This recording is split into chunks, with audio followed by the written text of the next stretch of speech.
Junta Building Better Africa. Mafuna bwino kubanja la chifumu uko ku State House kwa Professor Arthur Peter Mutharika komaso my first lady Gertrude Mutharika kuna kuti palibe chimene ndingathokoze kuposa ntchito imene munagwira kuvomereza kuti wombola ife Amalawi kuti tichoke mkamwa mwang'ona zija mwa anthu olephera kwa mtere chakwera, anthu oyipa china chimwendo, anthu amene anasakaza chuma cha dziko lino. Koma inu aprofesa zinaukomerani kuzichepetsa kuti muombole Amalawi. Titakuchitani chipongwe mu 2020 munasanduka mwala wa pangodya. Lero mwala uja wasalalitsa nyumba ya dziko la Malawi. Aprofesa ndikupasani saluti wa mafuno abwino.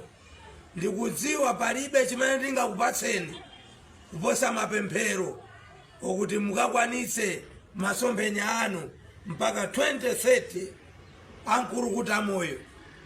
Mai Gertrude Mutharika mwapaderadera ndithokozeso ma activist anzanga amene tinagwira limodzi ntchito yothandizira ngakhale timamangidwa, ngakhale timanyozedwa, ngakhale timaopsezedwa kuti mpaka ng'ona zija zichoke.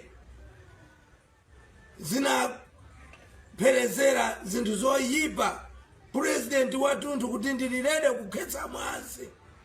Mutsogoleri wake chakwera munakhetsedwa myazi kukhapidwa anthu ogwira ntchito. Nyamata Chilima kuchikangawa kugwa ndege 10 koroko president wathunthu wokhetsa mwazi kukalengeza ma 11 koroko ya usiku. Zinthu zomvetsa chisoni. Koma inu aprofesa munadzuka kuima nafe nji kuti mpaka mutiwombole, ndipo Amalawi anazipereka. Panopa Amalawi akumva kukoma, ufa ukumapezeka m'manyumba mwawo chifukwa chakuchipa kwa chimanga chimene a Congress MCP anasunga kuti atikanthe nacho mitengo. Koma mutangorowa munayimbira fone akaende Chilema kuti mukufuna chimanga, anthu anu akuvutika ndi njala. Mulungu akudalitseni uko kumpanda kwa chifumu aprofesa. Ine ngati Comrade Lighton Mangochi sindikusiyani ndikulonjeza pano. Ngakhale kuti nduna zina za boma lanu tikamayimba mafoni sakuyankha, ndiye ifeyo tizingoyika zinthuzo pambalambanda kuti ntchito yanu ikakhale ndi legacy mu 2030. Aprofesa Mulungu akufungatireni, akutsogolereni mu chikondi chake chimene anakonda inu siku limene munangobadwa. Mulungu ndi wachikondi, anakusungani ndi cholinga. Amen. Nkhani yeniyeni mvideo iyi ndiyakuti ndikufuna ndizuzule mchitidwe wina wake akuchita ma MP kapena umene auchita ma MP. Makamaka ndiziyankhula ma MP athu a DPP. Pali anthu ena anagwira ntchito ya umonita simunawalipire ndalama mpaka lero. Ma MP inu ana aprofesa tapangani machawi muathandize anthu amene anagwira ntchito.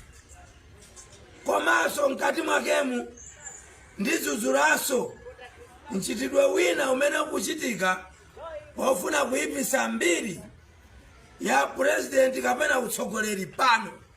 Kunena kuti inu mene mukuchitiramo zili ndi inu kuyipisa kapena kusalalisa dzina la Professor Peter Mutharika.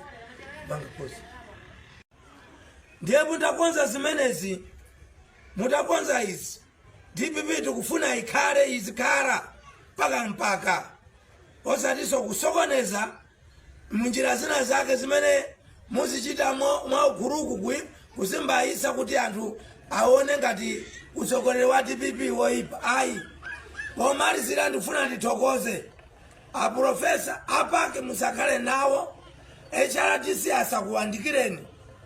Ifeyo ngati tinagwira ntchito pa ground timadana ndi khalidwe la apaki komanso HRDC. Achisale Mulungu akudalitseni ku constituency yanu naona ndi maso mukugawa ufa, mukugawa chimanga, ineyo naona ndi maso. Anomani Chisale Mulungu akudalitseni. Club Junta, building better Africa.